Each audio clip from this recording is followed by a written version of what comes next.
Le président est en train de travailler pour qu'il y ait la paix. Mais quand il cherche la paix, c'est parce qu'il veut travailler. Parce que s'il n'y a pas la paix, quelle que soit sa volonté, il ne pourra rien faire. Il a créé les conditions pour que Laurent Gbagbo rentre en Côte d'Ivoire. Mais avant ça, le président a posé des actes en faveur de certains détenus de la crise post-électorale. Simone Olivier Gbagbo, Lida Kouassi, etc. ont tous bénéficié de la loi d'amnistie.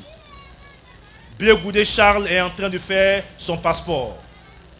Après la délivrance de son passeport, il pourra aussi rentrer en Côte d'Ivoire.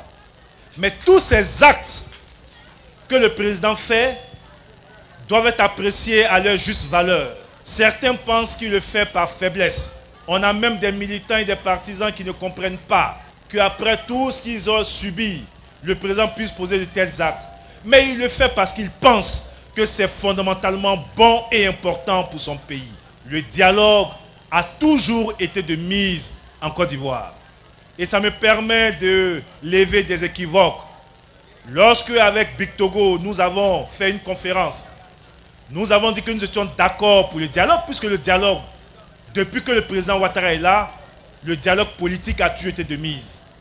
Tous les gouvernements qui sont succédés, tous ces gouvernements ont ouvert le dialogue, aussi bien avec les partis politiques qu'avec la société civile ou les syndicats, etc.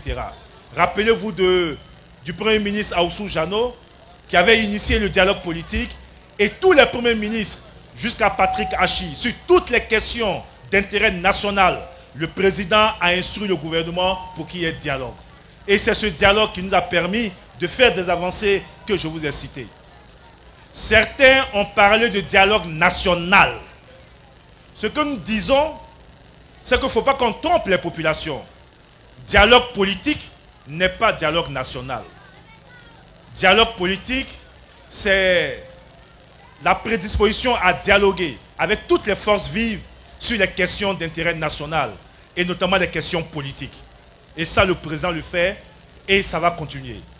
Mais lorsqu'on parle de dialogue national, pour ceux qui peuvent aller sur Google, vous tapez dialogue national, le dialogue national ramène à une situation de sortie de crise. C'est lorsque les pays sont en crise qu'on initie le dialogue national. Nous disons que la Côte d'Ivoire n'est pas en crise.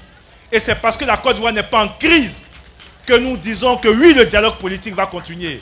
Mais le concept de dialogue national ramène à une situation de crise. Il faut qu'on s'accorde pour dire que notre pays n'est pas en crise. Toutes les institutions fonctionnent normalement. La Côte d'Ivoire est rentrée dans la normalité. Et c'est dans cette normalité-là que tous les enfants du pays peuvent se retrouver, peuvent discuter et faire avancer le pays.